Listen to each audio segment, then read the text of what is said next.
आप लोग को पढ़ना है विज्ञान में अम्ल, क्षारक एवं लवण। ध्यान से सुनो। अम्ल स्वाद में खट्टा होता है। अम्ल को अगर उठाकर सीख ऐसे लगा लो, इन्हें की उठा के पी मत जाओ। अगर आप विज्ञान के स्टूडेंट हैं तो सीख से ऐसे बोर के जीभ पे उसको चखा जाता है अम्ल को, तो लगेगा खट्टा। कैसा लगेगा?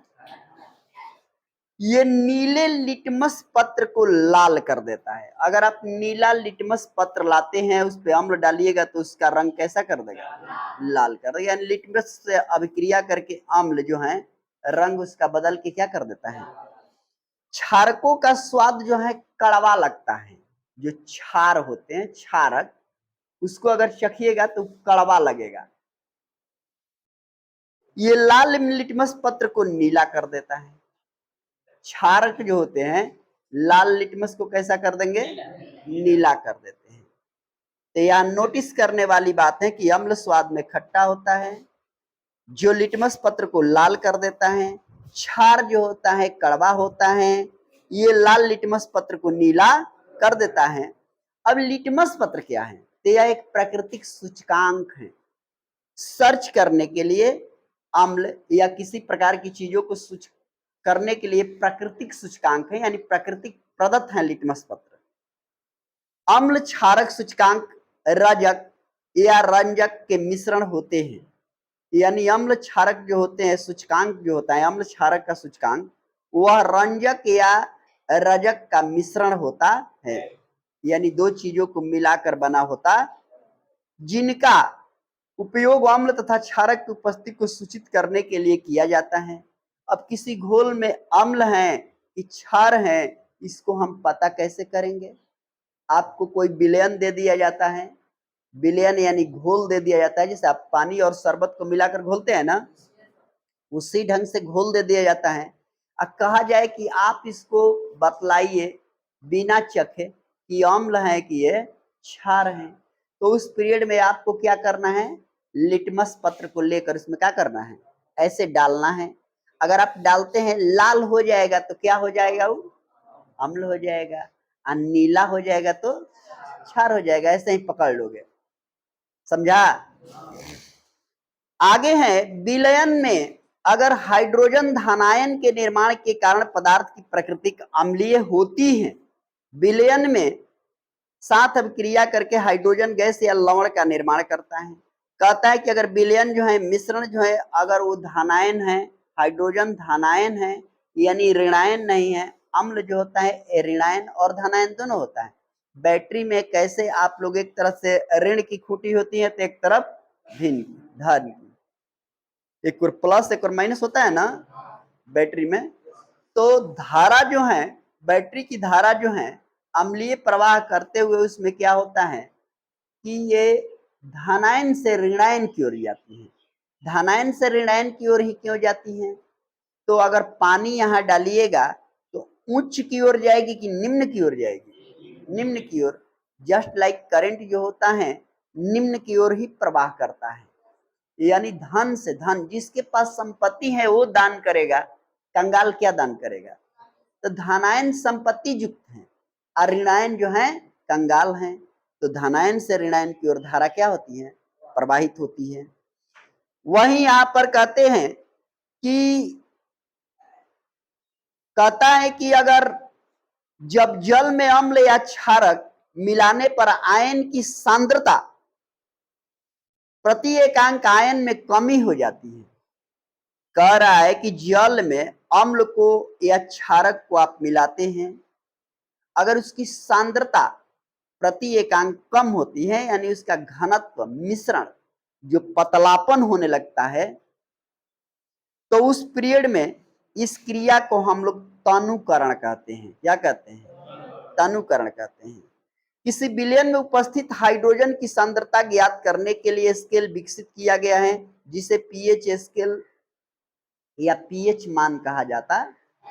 किसी विलयन का मान, किसी घोल का मान कितना है, इसको ज्ञात करने के लिए एक स्केल मापक है। स्केल पर हम लोग रखते हैं कि कितना उसमें उसका पीएच मान क्या है, यानी स्केल पर मापा गया मान को पीएच मान कहते हैं या पीएच स्केल कहते हैं। कहते कि अधिक संख्या में हाइड्रोजन धनायन उत्पन्न करने वाले अम्ल को प्रबल अम्ल कहते हैं। कह रहा है कि यदि मान लीजिए कि हाइड्रोजन धनायन जो अम्ल है, कोई अम्ल जिसमें हाइड्रोजन धनायन की मात्रा अधिक बढ़ती है, वो अधिक उत्पन्न करता है, तो उस अम्ल को हम लोग प्रबल अम्ल कहते हैं। जबकि कम धनायन वाले उत्पन्न करने वाले को हम दुर्बल अम्ल कहते हैं।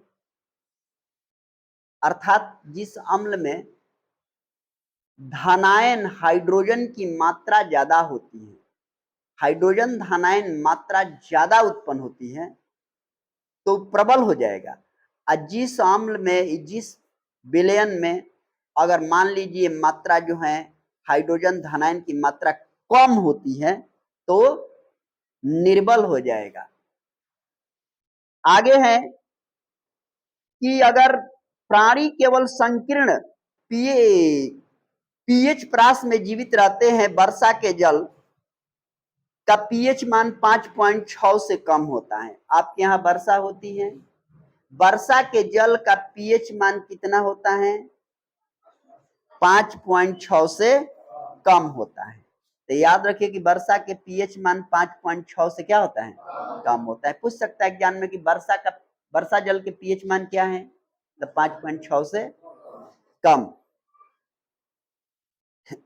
आगे में है कि जब पीएच का मान 7 होता है तो उस विलयन को उदासीनीकरण कहते हैं। कहता है कि अगर ऐसे भी विलयन है जिनका पीएच मान 7 से ऊपर हिल जाता है, तो वह उदासीनीकरण होता है, यानी उसी पर किसी प्रकार का आवेश नहीं होता है, धन या ऋण आवेश कोई उस पर आवेश नहीं है। अम्लीय विलयन के पीएच मान 7 से कम एवं क्षारीय विलयन मान के पीएच मान 7 से अधिक होता है। सांद्र अम्ल का क्षारक जो जल के साथ मिश्रित करे का अत्यंत ऊष्माक्षेपी अभिक्रिया है।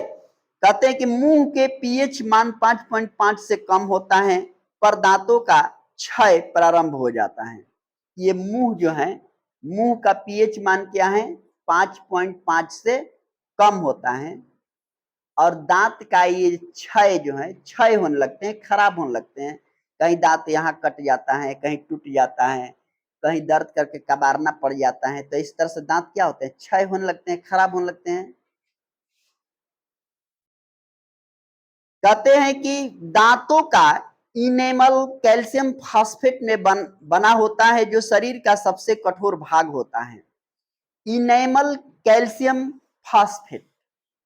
अभी दांत जो दिखता है ना, इस दांत का ऐसे ओठ उठाओ, ये लाल लाल जो मसूड़ा दिख रहा है ना, इसी को हम लोग इनेमल कैल्शियम फास्फेट यानी इनेमल कहते हैं।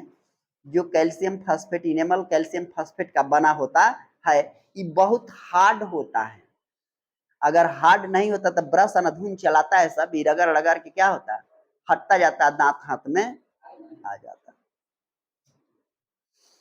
आगे कहते हैं कि लेकिन मुंह में पीएच का मान 5.5 से कम होने पर यह संक्षारित हो जाता है।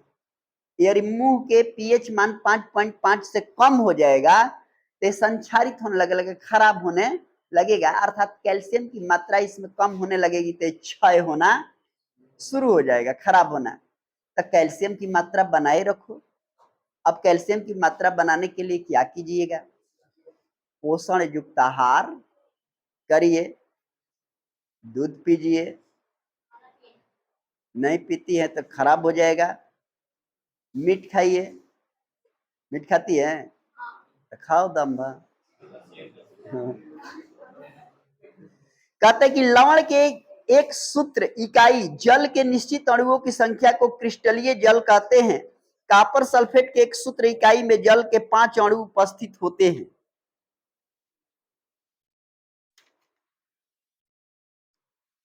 CuSO4 plaster of Paris, CuSO4 5H2 plaster of Paris. यहां पर दिखाया गया है कि 5 अणु उपस्थित है, तो CuSO4 plaster of Paris CuSO4 1/2H2O यह जल का आधा अणु है, यानी प्लास्टर ऑफ पेरिस का यहाँ सूत्र दर्शाया गया। कहते हैं कि दैनिक जीवन तथा उद्योग में लवण में के अनेक उपयोग हैं। आपका जो जीवन है लवणों का, क्षारकों का या फिर अम्लों के आपके दैनिक जीवन में उपयोग आते हैं, प्रतिदिन उपयोग आता है।